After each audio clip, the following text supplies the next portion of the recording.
Good day everyone, my name is Rex Magdaluyo from Bachelor of Science in Electrical Engineering 1A. So ngayon naman, ang maxima and minima. Ang problem natin dito ay f of x is equals to 2x cubed minus 3x squared minus 12x plus 5.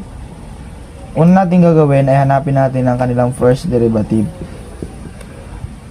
F prime x is equals to 6x squared. Ang derivative naman ito ay 6x. At ito naman ay 12. Since ito ay 0 na, hindi na natin siya ilalagay. So, magiging 6x squared minus 6x minus 12 is equals to 0. So, parehas naman silang i-divide natin sila sa 6. Divide natin sila sa 6. Ay magiging x squared minus x minus 2 is equals to 0. Pa-factor natin to siya. Magiging x minus 2 x plus 1. Ito, factor nito.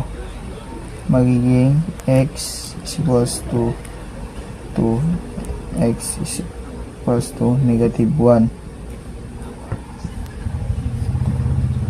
Hanapin naman natin ang second derivative.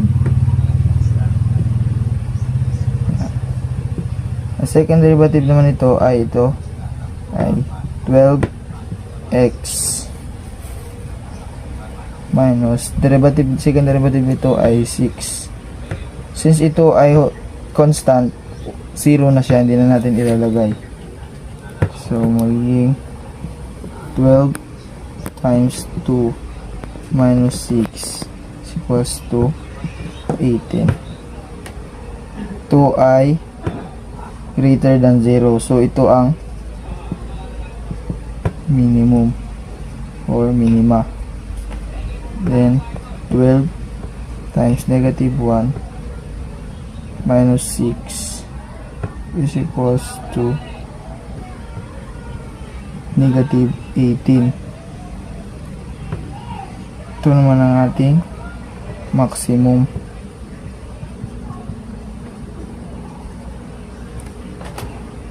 So, ayan na natin yung sa taas.